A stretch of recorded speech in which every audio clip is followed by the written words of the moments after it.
कोई भी कहानी बनती कैसे है, उसमें कालखंड होता है। बहुत बड़ी चीज बता रहे हैं, समझना पड़ेगा, भगाइएगा मत वीडियो, गलती करेंगे। किसी भी कहानी को लिखने के लिए उसका क्या करना पड़ता है, विभाजन। राजा पैदा हुआ, पैदा होकर के जवानी तक क्या किया, प्रौढ़ावस्था तक पढ़ाई किया या आवारागर्दी किया, आखिर किया का आप पढ़ रहे हैं। आप शुरू में क्या किए, फिर आप जो है आपकी शादी हुई, इस 10 साल में आप क्या किए, शादी के बाद बच्चे हुए, आपके बच्चे क्या किए, फिर आपका बुढ़ापा कैसे बीता।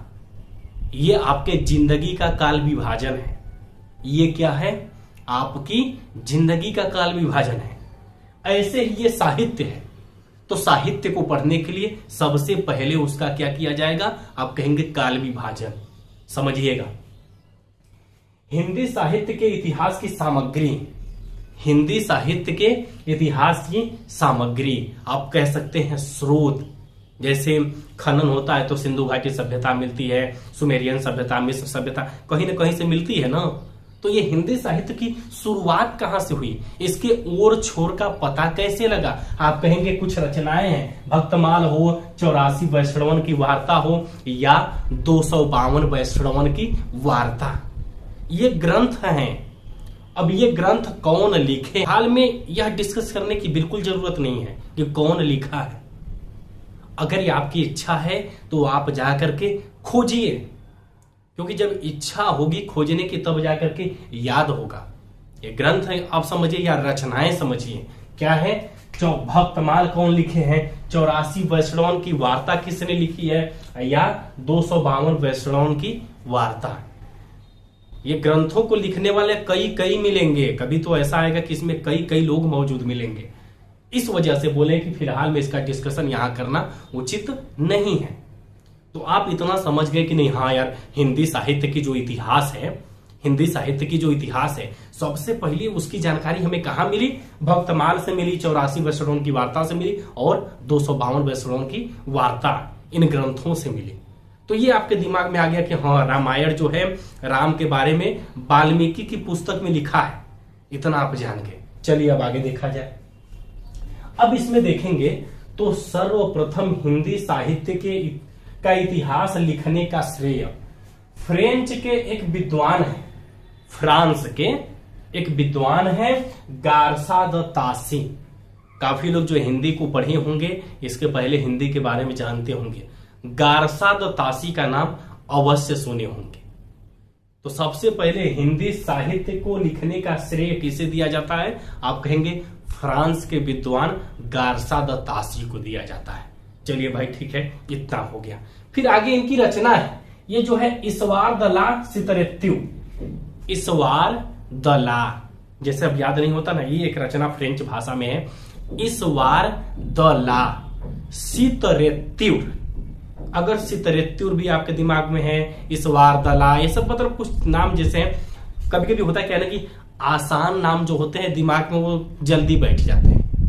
अरे कठिन नाम, जो कठिन उटपटांग टाइप के होते हैं ना, वो परमानेंट याद हो जाते हैं, उन्हें याद करने की जरूरत है नहीं पड़ती। तो आपको करना क्या है, फ्रेंच भाषा में लिखित उनका ग्रंथ इसवार द ला सितरेत्युर, और उसके बाद का है रहुई ए हिंदुस्तानी, रहुई ए हिंदुस्तानी। इतना लंबा भले नाम आपको याद ना हो, बस आप अगर सामने देख गए होंगे तो आपको पूरे तरीके से पता हो गया होगा कि नहीं, ये गारसा द तासी का ग्रंथ है, उनकी रचना है या उनकी पुस्तक है। ठीक है, तो हिंदी साहित्य को लिखने का सबसे पहले का श्रेय गारसा द तासी को दिया जाता है। आपसे रिक्वेस्ट करेंगे, यह एकमात्र ऐसा चैप्टर है जिसे जानबूझ करके हम नहीं पढ़ा रहे थे, क्योंकि यह बहुत लंबा है। यह एक पुस्तक है, हिंदी साहित्य का इतिहास रामचंद्र शुक्ल जी की। हिंदी साहित्य का इतिहास नाम की से एक पुस्तक है, और उसमें पूरी रचनाएं हैं। उसी को जो है आज 2-3 क्लास के अंदर समाप्त करना है और पूरे तरीके से डाटा को खत्म कर देना है। इस वजह से कहेंगे पेशेंस रख के पढ़ना पड़ेगा, तब जाकर के ये चैप्टर आपको समझ में आएगा, क्लियर होगा। और स्टूडेंट लाइफ में पेशेंस बहुत जरूरी है, नहीं कुछ भी क्लियर होने वाला बिल्कुल नहीं है। आइए समझिएगा। देखिए कारण कि परंतु जो है उन्होंने काल विभाजन नहीं किया था। अब ये जो गारसा द तासी थे, ये क्या किए कि जो है ईश्वर द ला सितरत्यु रहुए हिंदुस्तानी, इस ग्रंथ के नाम से हिंदी साहित्य के इतिहास को सबसे पहले लिख दिए। मगर ये गलती करके इनको, अब भाई हैं तो दूसरे देश के, काल विभाजन कहां से कर पाएंगे, हम लोगों की भाषा भोजपुरी कहाँ कैसे का है, कौन कवि है, पूरा तो उनको समझ में आएगा नहीं। इस वजह से जो है ये काल विभाजन नहीं किए, या आप कह सकते हैं नहीं कर पाए। अब आगे हुआ क्या, देखिए जो है ये आपके जॉर्ज ग्रियर्सन सबसे पहले हिंदी साहित्य के काल का विभाजन करने का प्रयास कौन किए। आप कहेंगे यो एक तो विदेशी है। सबसे पहले हिंदी साहित्य का इतिहास कौन लिखे, एक विदेशी। सबसे पहले हिंदी साहित्य के काल का विभाजन करने का प्रयास, वो असफल हो गए, मगर प्रयास किए जॉर्ज ग्रियर्सन। यह भी कौन है, आप कहेंगे एक विदेशी है। चल भैया ठीक है, तू तो विदेशी होगी ना, अब यहीं से हिंदी साहित्य की शुरुआत है, इतना क्लियर होगा, आप ये दिमाग में बिठा रहे। आगे देखा जाए क्या होगा, समझिएगा। देखिए काल विभाजन का पहल का असफल प्रयास जॉर्ज ग्रियर्सन ने किया।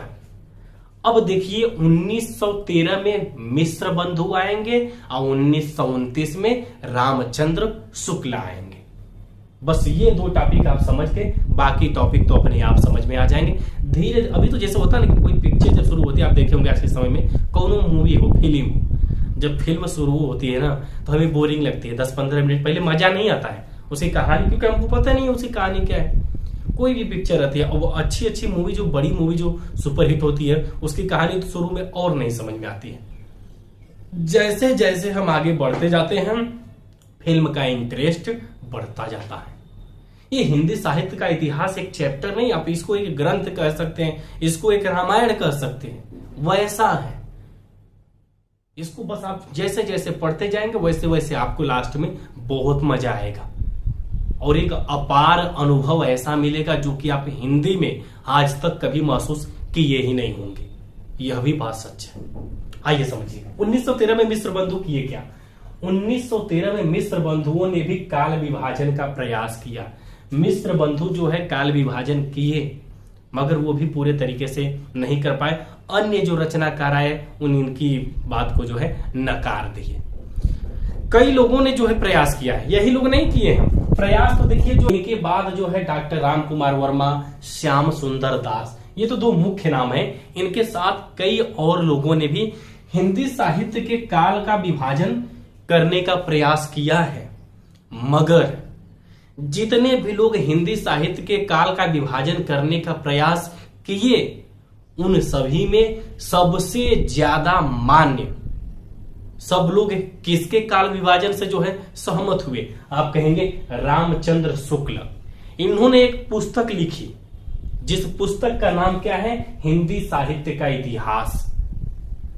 पूरा हिंदी साहित्य का इतिहास वही लिख दिए कि कहां से शुरू हुआ था, कब खत्म हुआ, कितने कवि लेखक आए और किसको कहां पर रखा जाए।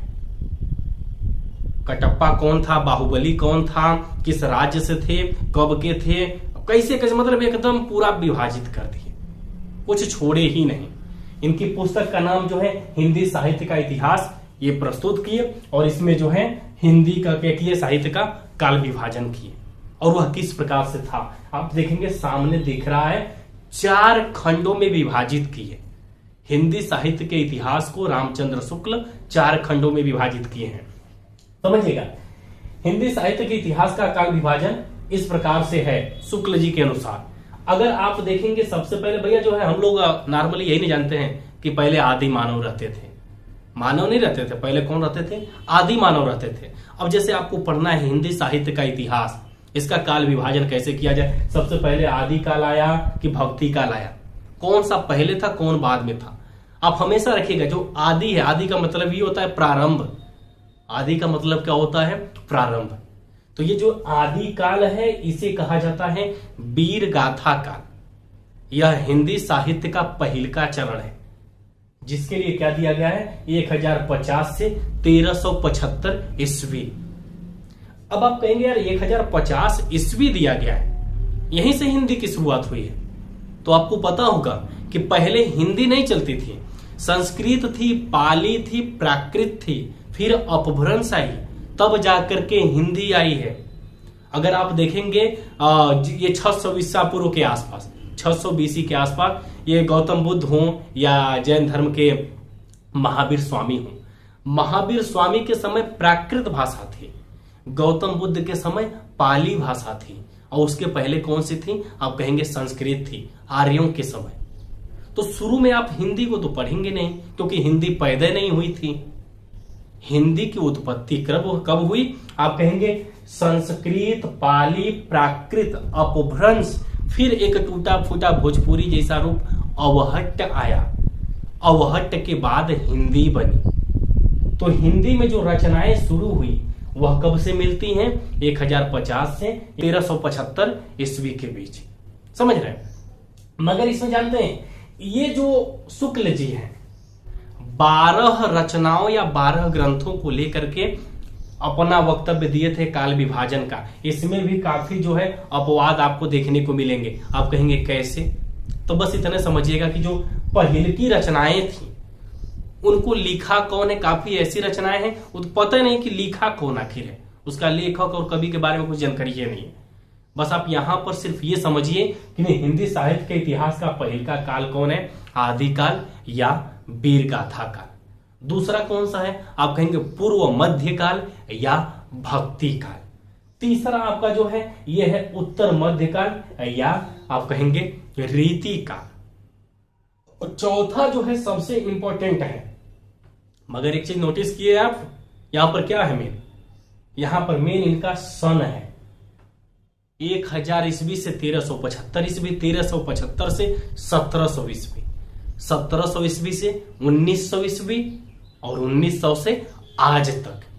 ये जरूर आपको याद होना चाहिए, क्योंकि ये बड़े लेवल के पेपरों में, जैसे आप यूपीएसआई रख सकते हैं, बड़े लेवल के पेपरों में ये काल विभाजन का जो खंड है, समय अवधि, ये जरूर पूछता है कि 1700 से 1900 कब है, कौन सा है। तो इसे जानना बहुत ही जरूरी है। समझ रहे हैं? और हाँ, लास्ट में जो है ये आधुनिक काल, जिसे हम गद्य काल कहते हैं, यह कई रूपों में बट जाएगा। छायावादी, छायावादोत्तर, प्रगतिवादी, प्रयोगवाद, कई रूपों में ये चौथक्का वाला बटेगा। तो ये तो चौथक्का ना बटेगा।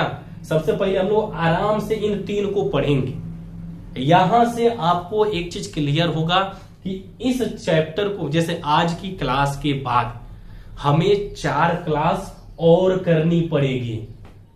चारों क्लास में बारी बारी से इन चारों को पढ़ेंगे तो पूरा का पूरा हिंदी साहित्य खत्म हो जाएगा।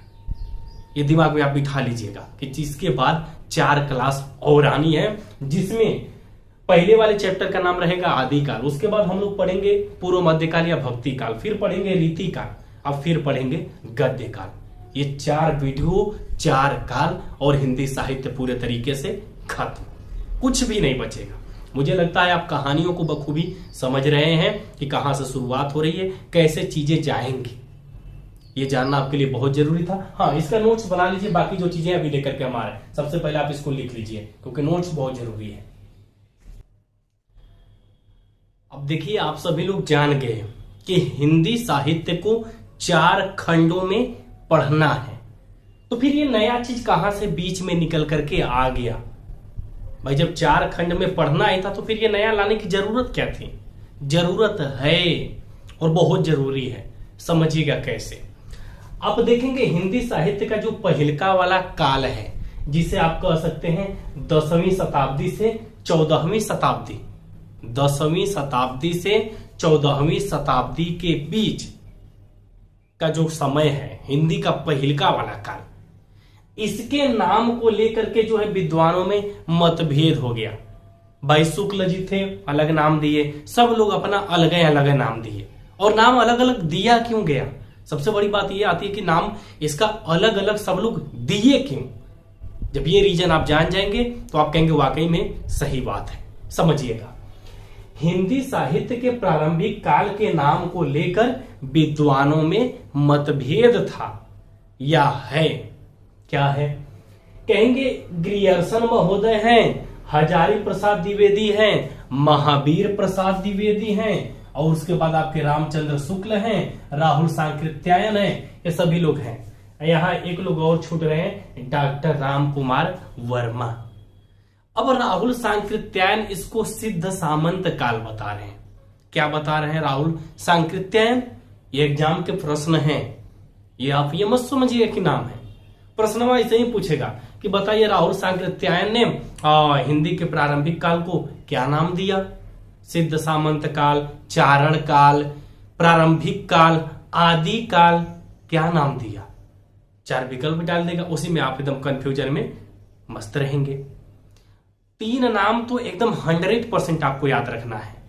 पहिल का जो है रामचंद्र शुक्ल, जो इसको कहे थे वीर गाथा काल। रामचंद्र शुक्ल इसे क्या कहें? वीर गाथा काल। ये नाम तो आपका 100% क्लियर रहना चाहिए। रामचंद्र शुक्ल के नाम को एक लोग आए कह दिए, दे तू जो बताओ तो सरासर गलत बताओ तो एकर नाम वीर गाथा काल कैसे रख सकला? ये गलत बात है, तोरे नाम के हम बिल्कुल न मानब। एकर नाम रही आदि काल, एकर नाम का रही आपका आदि काल। और ये कौन दिए? हजारों में एक हमारे हजारी प्रसाद द्विवेदी। हजारों में एक हजारी प्रसाद द्विवेदी। इस वीर गाथा काल का नमवा बदल करके रख दिए आदि काल। और रखे क्यों इसके बारे में अभी हम बताएंगे। 2 लोग हो गए। तीसरा आपका जो है राहुल सांकृत्यायन के बारे में आप जान ही गए, जो घुमक्कड़ टाइप के थे, इधर उधर घूमना ही इनका काम था। इन्होंने इसे कहा सिद्ध सामंत काल। क्या कहा? सिद्ध सामंत काल। तो आप इसे याद कर लीजिएगा। ये जो है अभी तक एक पेपर में हम देखे थे, यह भी पूछा था, बीज वपन काल महावीर प्रसाद द्विवेदी। यह भी पेपर में पूछा गया है, तो आप इसको लिख लीजिएगा। और हाँ देखिए, चीजें हो सकता है आपको लाइफ में पहली बार देखने को मिल रही हूं, तो थोड़ा सा, मगर मुझे लगता है आप कहानी समझ रहे होंगे और आपको पढ़ने में मजा भी आ रहा होगा। भले पहली बार एकदम नया दिख रहा हो, समझ में आएगा तो फिर सब आसान है, समझिएगा। अब यहां पर बात उठती है कि भाई जो है, जब रामचंद्र शुक्ल पहले ही बांट दिए थे, शुक्ल ने इसका उल्लेख 1050 से 1375 ईस्वी, जो कि कल पहिल का चैप्टर पढ़ा जाएगा, उसी के बारे में बता दिया। और इसका नाम जो है वीर गाथा काल क्यों रखा? आप कहेंगे 12 ठो ग्रंथ उस समय मौजूद थे। उस समय 12 ग्रंथ मौजूद थे और ये 12 ग्रंथों के आधार पर ही उसका नाम लिख दिए वीर गाथा काल। कहेंगे अरे मतलब ग्रंथ के नाम पर वीर गाथा काल, ये कैसे हो सकेला? भाई हम किसी भी काल का नाम कैसे लिखते हैं? उस समय में जो चीजें चलती हैं उसी हिसाब से लिखते हैं। अब आप देखेंगे उसी समय जो है ये जितने रासो काव्य हैं, अब ये पृथ्वीराज रासो के बारे में आप शायद जानते हो। पृथ्वीराज रासो के बारे में भले किसी के बारे में ना जानते हो, मुझे लगता है इसके बारे में आप जानते हैं कि चंद वरदाई ने पृथ्वीराज रासो लिखा था और उसमें जो है पृथ्वीराज के पूरे वीरता का वर्णन किया है। पृथ्वीराज की महानता या उसकी वीरता का वर्णन पृथ्वीराज रासो में किया गया। वीरता का वर्णन है, राजा महाराजा के जितने भी थे उन्हीं से रिलेटेड ये सभी चीजें हैं, जितनी रचनाएं हैं इसमें राजाओं महाराजाओं की ख्यातियां, उपलब्धियां, उनकी वीरता का उल्लेख है। क्योंकि तब जो है भारत में उस समय, अब ये सब बस ये जानिए ना, 1000 ईस्वी से 1400 ईस्वी के बीच में भाई मुगलों का आगमन होगा। मोहम्मद गोरी 1191 के आसपास आएगा, 1206 में स्थापना बाबर करेगा। तमाम मतलब ऐतिहासिक घटनाएं उस समय आप देखे होंगे। वीरता का वर्णन उसी समय जो है अधिक जो है युद्ध लड़े गए, तमाम चीजें भारत में घटी। तब जो है उनके राजाओं के जो सामंत थे वो रचनाएं करते थे, अपने अपने राजाओं की बड़ाई गाते थे, उनकी वीरता का उल्लेख करते थे। इसलिए जो है इस पहिलका वाले काल का नाम जो है वीर गाथा काल कौन रखे थे? आप कहेंगे शुक्ल जी रखे थे, रामचंद्र शुक्ल जी। मगर अब जब ये आए आपके जो है हजारी प्रसाद द्विवेदी, हजारों में एक हमारे हजारी प्रसाद द्विवेदी, ये कहे भैया देखिए आप कह रहे हैं ठीक है, आपका नाम वीर गाथा काल है पहिलका चरण का, हम मानते हैं, मगर हम नहीं मानते। कैसे कि आप जिन 12 रचनाओं के आधार पर कह रहे हैं उनमें से तो कई ऐसी रचनाएं हैं जिनका कोई प्रमाण नहीं है, वो क्या है, अप्रमाणिक है। इनके अनुसार हजारी प्रसाद द्विवेदी ने कई रचनाओं को अप्रामाणिक बताते हुए वीरगाथा काल के नामकरण को गलत, निरर्थक सिद्ध किया और इस काल का नाम एकदम सामान्य, प्रारंभ यानी कि आदि काल, उसके बारे में बहुत बढ़ा चढ़ा के लिखने की जरूरत नहीं है। वो पहल का काल है, इसलिए वह आदि काल है। आप उसको इतना बढ़ा चढ़ा के वीरगाथा काल मत दीजिए नाम, क्योंकि इसमें कई रचनाओं का पता नहीं कि उसके लेखक कौन है, उसके कवि कौन है, उसकी कहानी सही है गलत है क्या, मतलब कुछ क्लियर नहीं है। इस वजह से इनके नामकरण का खंडन किए। तो यहां से 2-3 प्रश्न ऑलरेडी अलग से बन जाएंगे कि जो है वीरगाथा काल नामकरण रामचंद्र शुक्ल किए थे, उनका खंडन कौन किया? हजारी प्रसाद द्विवेदी, महावीर प्रसाद द्विवेदी, डॉक्टर राम कुमार वर्मा, राहुल सांकृत्यायन। अब उसी में आप भ्रमण कर रहे हैं कि अरे मर्दे इतना अंदर से पूछ ले, ये तो पता नहीं है। पता होना चाहिए, पता आपको जरूर होना चाहिए, क्योंकि कोई बड़ी चीज नहीं है, बहुत आसान है, मन से पढ़ेंगे तब। हाँ ठीक है, चलिए। अच्छा, ये पहिलका वाला काल है, इसके नाम को लेकर के मतभेद था, जितनी कहानियां थी सब खत्म हो गई एकदम पूरे तरीके से। हम जान गए कि जो है ग्रियर्सन चारण काल कहे हैं, ये मान लीजिए भूल गए थे, आप इसको याद कर लीजिएगा, बाकी जितनी भी चीजें हैं क्लियर कर लीजिएगा। अब जो तीसरका काल है 17वीं शताब्दी से लेके 19वीं शताब्दी, जैसे राजा महाराजा के समय जो है नाम को लेकर के मतभेद हुआ, वैसे फिर राजा महाराजा के समय नाम को लेकर के मतभेद होगा 17वीं शताब्दी से 19वीं शताब्दी के बीच में। मुगल साम्राज्य हो, अंग्रेजों का आगमन हो, या हमारे कई जो है अपने देसी राजा महाराजा हो, 1700 ईस्वी से लेकर के 1900 ईस्वी के बीच में आप इतने समझिए कि 1700 से लेके 1900 कह लीजिए, 1650, 1663, कुछ भी कह लीजिए, 17वीं शताब्दी 1668 है। अकबर तो उसी समय ना आपके 16वीं शताब्दी के बाद ना आए थे।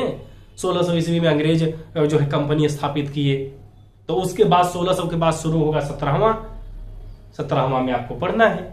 तो कहेंगे यही समय उगल मुगल कुल थे, दिल्ली सल्तनत, तमाम चीजें इसी समय काफी ज्यादा भी चल रही थी। अब समझिएगा, शुक्ल ने इस काल को मध्य काल कहा, परंतु इसके नाम को लेकर भी क्या है, विद्वानों में मतभेद है। आप कहेंगे कैसे? समझिएगा, मिश्र बंधु इसको कह रहे हैं अलंकृत काल। मिश्र बंधु इसको क्या कहते हैं, एकदम साग श्रृंगार वाला अलंकृत काल। ताजमहल से लेके कुतुब मीनार हो, या बड़ी बड़ी खोजें, बड़ी बड़ी चीजें, मतलब एकदम जैसे राजा महाराजा बनवा रहे थे, नया नया चीज उनका उल्लेख रचनाएं है कि नहीं, तो इसको अलंकृत काल बोले। कोई इसी को श्रृंगार काल बोल रहा है, और कोई इसी को जो है कला का काल बोल रहा है। मगर जो है हमारे रामचंद्र शुक्ल जी क्या कहे, ये रीति काल है, ये बनावट का काल है, ये नई नई रीति पर चलने का काल। मतलब ये जो नाम था सर्व प्रमाणिक, आप कह सकते हैं एकदम सही नाम जो है इसका रखा जाए तो रीति काल परफेक्ट है। जैसे पहल के वाले का नाम वीरगाथा काल नहीं, आदि काल परफेक्ट है, वैसे तीसर के वाले का क्या है, रीति काल। तो ये नाम को लेकर के जो मतभेद था, अब हमें आगे पढ़ना है। उसके पढ़ने से पहले जो विवाद हैं, जो कहानियां हैं, जो चीजें हैं, उसे बखूबी क्लियर करना बहुत जरूरी था। और आज आप लोगों से रिक्वेस्ट करेंगे, और पूरे मन से रिक्वेस्ट करेंगे, देखिए ये चैप्टर जो है ना, बहुत ही मेहनत की बदौलत आपके सामने लाया गया है। आप अगर खोजिएगा, खंगालिएगा, डाटा नहीं पाएंगे आप। पूरे YouTube पर आप खोज खंगाल के ऐसा डाटा ना पा ही नहीं सकते, सच्चाई है। क्योंकि बहुत ही जान लीजिए पूरे हिंदी साहित्य के इतिहास को पलट करके जो है ऐसे वैसे तब जाकर के ये लाया गया है। सपोर्ट करिएगा, वीडियो को शेयर कर दीजिएगा, बढ़िया से अच्छे से आप लोग पढ़ते